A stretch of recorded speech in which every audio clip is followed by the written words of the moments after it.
We had a huge controversy just a few months ago about the concept that being gay is a choice. You remember that? It's already faded out. That was huge. People were tearing each other's throats out over that, man. Gay is a choice. Let me tell you something. I do not believe being gay is a choice.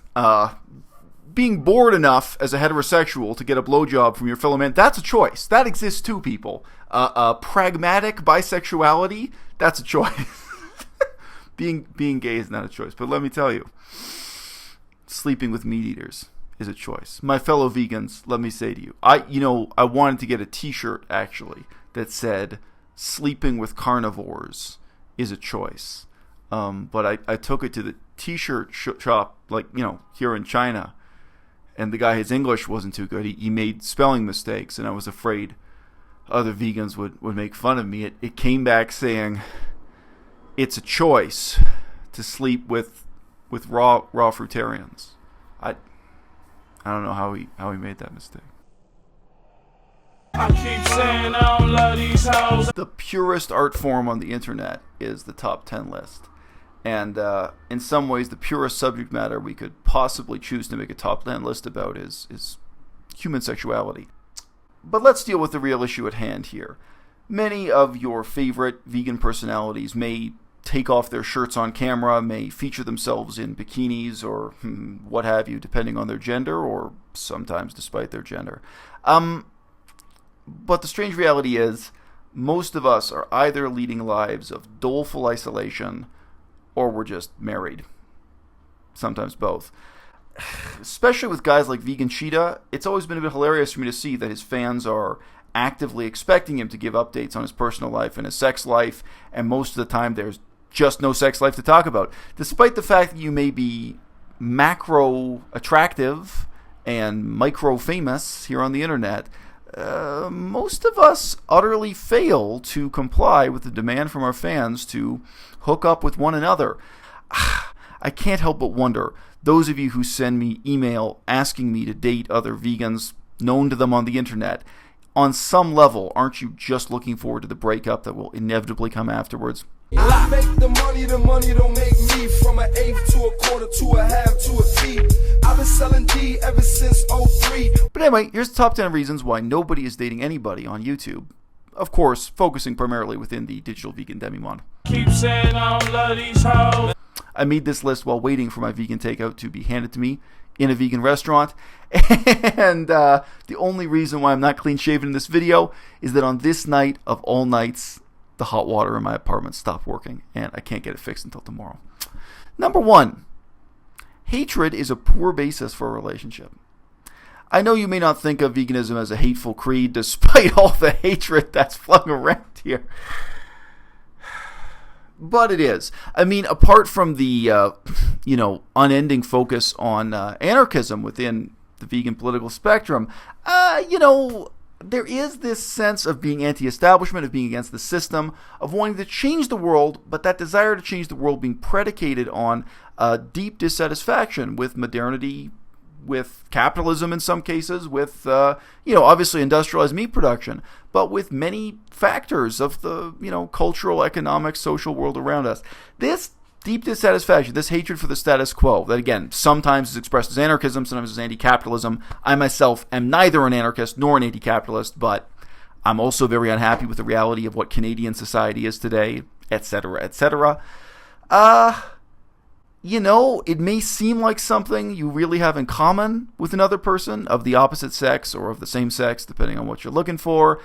It may draw you to someone in a fleeting way, but it's actually a really lousy basis for forming a long-term relationship. Some of you know what I'm talking about, some of you don't, and some of you in the years ahead are going to have bitter, heartbreaking experiences, and maybe you'll come back and watch this video again sometime. Number 2, love of animals also is a really lousy basis for a long-term relationship. Most vegans, not all, do love animals. You saw me breaking down weeping on a video recently, talking about seeing cut-up chicken feet and talking about seeing pets for sale in cages here in China. And I go to the zoo and check out the conditions of elephants in chains. I'm not a stereotypical animal lover. I don't own pets. I don't want to own pets. But again, if you see someone else's Facebook profile and think, I love animals, you love animals, maybe we can love each other. may make sense for the first 5 minutes, but it's actually a terrible basis for a long-term relationship. Number 3, everyone worth having is already married or taken or has kids or all of the above. A lot of you may have noticed new superstar Joe Vegan dancing with his shirt off. You'd love to sink your teeth into that man. But in case you hadn't figured it out, Joe Vegan and his wife are actually married to one another. In this way, throughout the digital vegan demimonde, almost everyone worth having is already taken. Of course, it's a matter of taste. I'm over 30 years old. When I'm looking at members of the opposite sex who are over 30 years old, especially those who would make great parents, most of them already are great parents. Number 4, airplane tickets. It's hard to be honest with yourself about this, but you know what? No matter how tempting someone else may be for their writing, for their clarity of focus, for their brilliant creative mind, for their incisive political commentary, or yes, for the glowing image of them in a bikini posted on Facebook, you know what? For either a short-term or a long-term relationship, the airplane ticket, it's just an amazing obstacle. Most of these people live in places you don't want to visit. I live in Kunming, and I have had a few young women write to me being interested in visiting me while I'm here in Kunming. One thought it through in detail, and she had traveled in China before, so she was quite self-confident in coming here alone. But you know, the time and the money to come here to Kunming, probably a place you have no other reason to go, just so you can go out for coffee with me, that's a pretty steep barrier to entry. And it might be a great coffee date, it might be a great dinner date, but you also know, I mean, hey, you're not even guaranteed to get that with me. But it's, you know, it could be the most awkward, dissatisfying, disappointing dinner date of your life. You put down your coffee in your coffee shop, you walk out, and what's next? Tokyo Disneyland? The plane ticket, the cost of staying in a hotel, and where these things lead to. You know, I guess what I'm really getting at here is, if you haven't actually done that before, you might think it's romantic. You might have seen American movies that work very hard to make it seem romantic. But there was absolutely nothing romantic about it. Nothing. And that's why the plane ticket, the hotel room, and everything else is such a huge obstacle. Number 5, lack of stability. Do you know where you're going to be living just 1 year from now? Well, most of the vegans who are married do. Those are the people who have stability. They're the people who've already settled down and got married. I was saying in Chinese to my Chinese teacher the other day, you know, people who have no home, have no love life. But the people who are on YouTube making something happen, a lot of us got on YouTube, started making material on the internet precisely because our lives were at a crossroads. They may be young people who've just finished going to university. They may be older people who just quit their job. Yeah, I do know some examples of that, actually. YouTubers who started uploading heavily because they had a break between jobs. They quit one job and were looking for another. There's a lot of insecurity and instability in everyone's lives, but when you look at the demimonde of who makes videos on YouTube, again, we're talking about micro-famous. We're talking about people here who either make no money at all from the internet or make very little. You are generally talking about people who do not know where they're going to be living just 1 year from now. Myself included. I'm not going to be living in Kunming 1 year from now, but I don't know where it is. And a lot of the women who talk to me, who are interested in me, obviously, to begin with, it's a problem that I don't know where I'm going to be, but it would be a problem for me that I don't know where they're going to be if anyone was interested in starting a long-term meaningful relationship. Number 6, religious differences, both overt and covert. I remember one vegan YouTuber, she's still active, who used to make a lot of videos claiming or reporting crazy things about her sex life and private life. But if you got to know her a little bit better through Facebook or what have you, she was in fact a devout Christian who believed in no sex before marriage.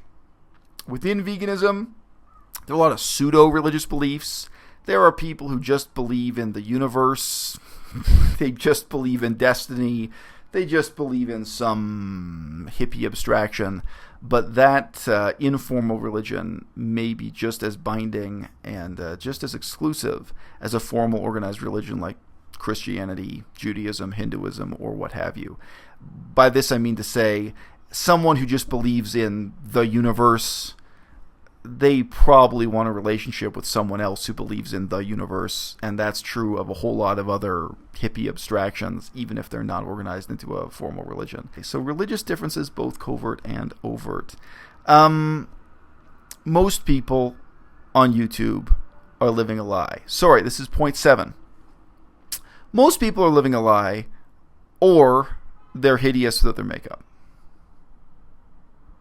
I'm hideous just the way I am, people. I've never worn makeup in a single YouTube video, and a lot of you people think I have a mysterious secret life working for the CIA or something, but no, I actually am completely honest about my life here online.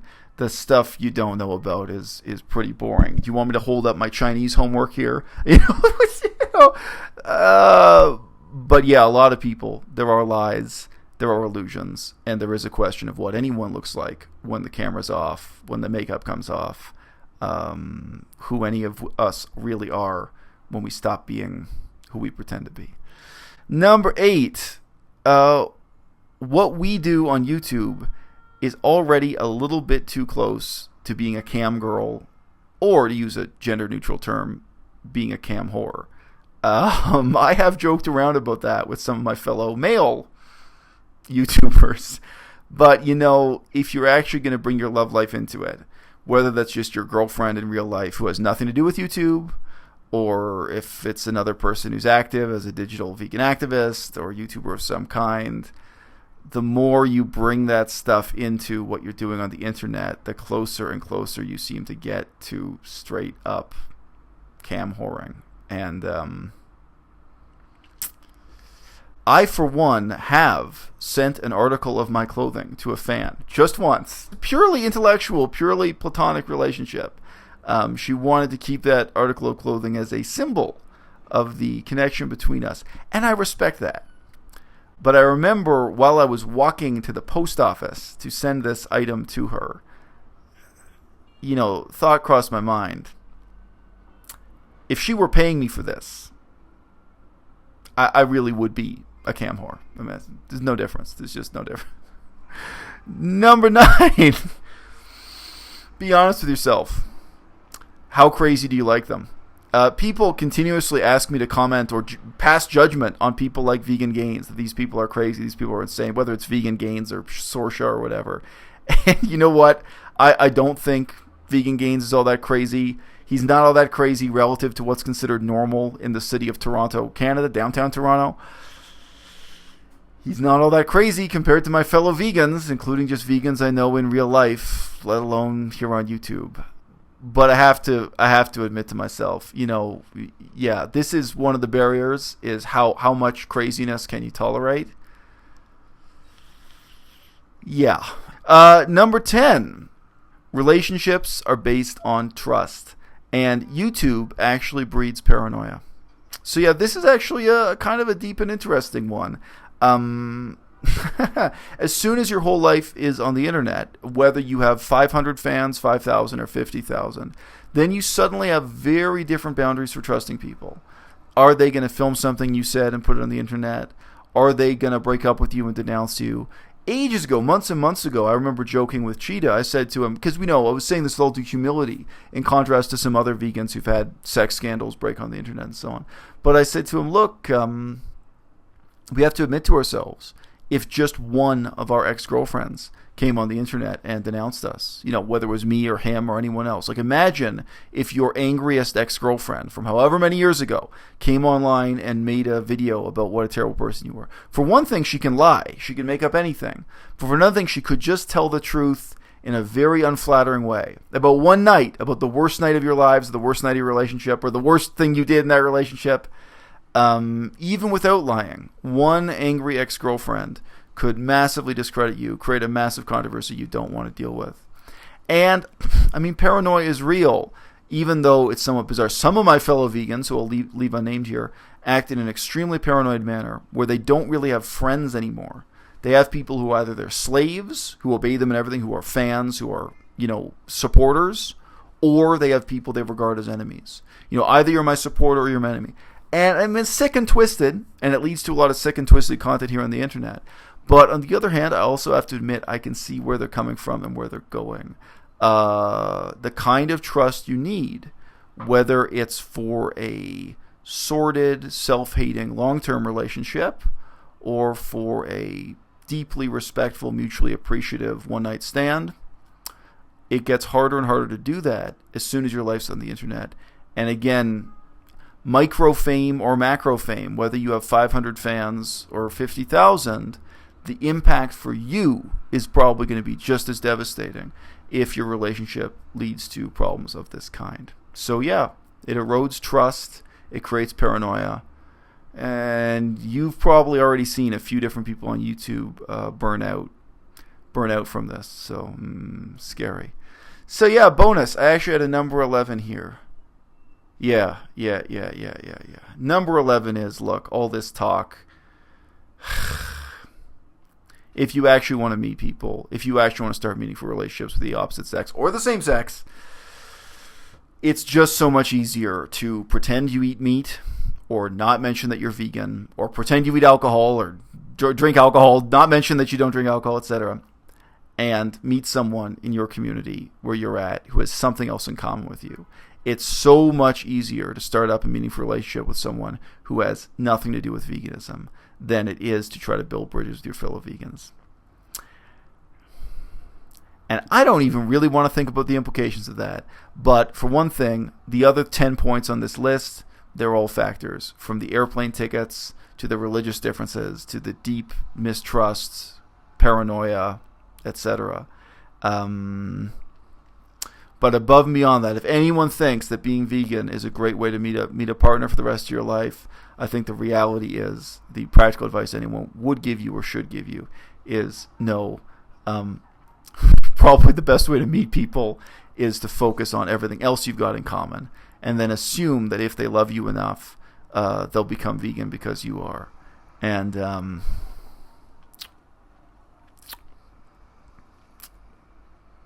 that's a bitter pill to swallow. Keep saying I don't love these hoes. Hope you enjoyed this top 10 list.